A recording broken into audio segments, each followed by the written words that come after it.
Welcome back na Sentinel TV. Tolobi que alors que le mois de décembre approche à grands pas, Kabila, les criminels, relancent les contacts avec la SENCO, les rassemblements et l'opposition du ventre. Donc nous disons à tous ceux qui entrent en contact avec Kabila de faire gaffe parce que cette fois-ci, nous n'allons plus avaler les salades.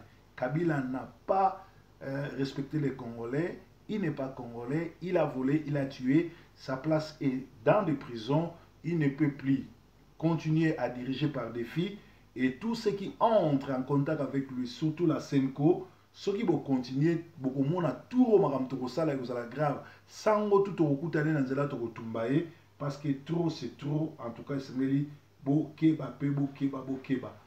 Nouveau dialogue, ils ont pressenti comme il semblerait que Kabila akenda komona kulutu na biso papa na biso akulutu to benga kavie na biso Dengues papa Sassou Nguesso le grand sapeur ya côté wana akenda komona ye po ete ye azala médiateur ya dialogue mosusu. En tout cas papa Dengues biso bana Congo tolingako mingi malgré yo okipaka biso te malgré yo opesa biso solution te mais loko tozosenga na yo kokota masolo ya motu te anyangalaka to te o abomi yo za congolais oza papa kulutu na biso papa leki na biso Kabila atika na yo atika na Mobutu atika biso na yo vraiment pona honneur ya ndenge ya batano stolekino ensemble vraiment kokota makambo te ekozala pasi mingi.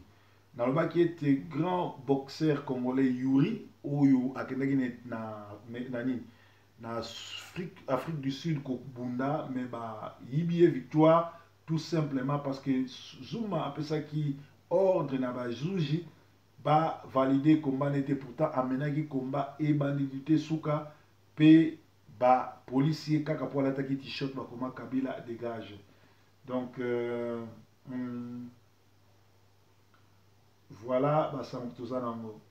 Le vote semi-électronique est une stratégie pour retarder les élections et tricher encore. Donc, Nanga, c'est un malade, c'est quelqu'un qu'on doit normalement tuer ensemble avec Kabila parce qu'il est en train de jouer avec les Congolais. Celui qui joue avec le feu sera aussi brûlé par le feu.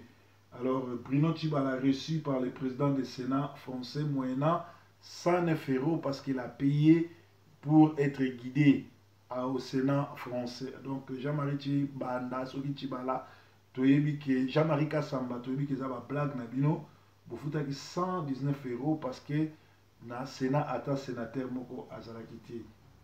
Toloba qui était Dr Mukwege azali moko ya système oyo azoko kota na Jesikoyo pour na kolalisa pe pour na continuer ko balkaniser Congo parce que Kabila aza na plan na ye azolinga este ya Congo soki bokobenga na ye ya tika na este ya Congo atondisi ba soda partout mais sengeli boyeba ke ezali pasi mingi po Kabila atikala même na eteni ya Congo parce que côté otuye azokanisa ke azwi yango eza contrôle ya Nzambe po eza mabele ya Nzambe Nzambe nde akokata makambo na bakolabo nyonso ekozala ndenge wana pe SENCO atika ko exiger biso kosenga audit ya fichier électoral parce que fichier électoral wana tobi bien tozokende na transition sans Kabila pour tout organiser l'élection. C'est-à-dire tango tokolongola Kabila transition sika tokobanda tokolongola na nanga na Sénat na yo wana na seni na yo wana tokoya na biloko mosusu oyo bo élection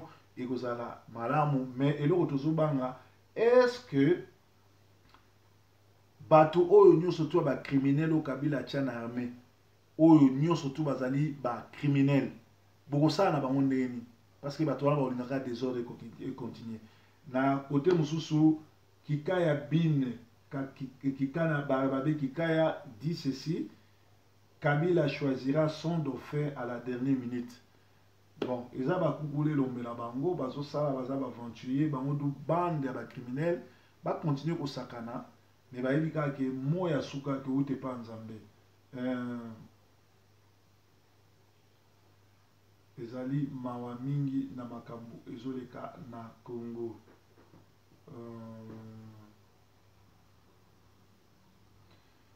Eza mawa mingi tozopesa toujours Bassama Congo.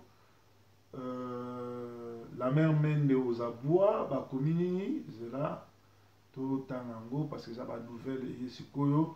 La mère Mende, il faut d'abord que les électeurs soient enrôlés.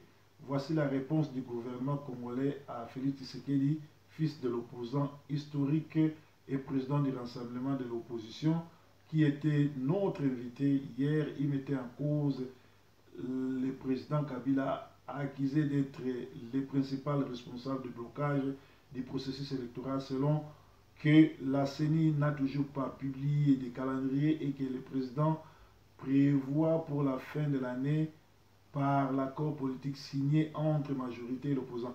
Où ils ont aventure, vraiment, je suis désolé, n'a pas autant en côté. Itali bisoté, Ezali Bavanti Basalaki, Félix Tshisekedi, Bolanda et Roko Félix Tshisekedi Abutawe Loba, que Soki, le 19 décembre, Kabila, a tika le président, mais qu'est-ce que ce monsieur de Tshisekedi a fait? Il est la personne qui est partie s'asseoir avec le prêtre pour signer que Kabila reste encore une année au pouvoir. Est-ce que Azaï Koko Sabiso to andimi vraiment to kota na logique Kabila niata biso parce que to moni que Kabila abani na ko niata yemoko eza ne loko moko te ya sala ki simbaka bazo étouffer ba action sur yazo sala et to moni a mis plus de 5000 personnes pour qu'ils nous s'enrôler. Au lieu Jouana a profité et comme un soulèvement avant de naïe. Or, il y a eu bien l'élection aux athées. Tant oiseau qui est s'enrôler, et là, c'est que Azo joué G.I.A. Barwande. Merci. Breaking news. Yesu Azankolo. Merci. Bye bye.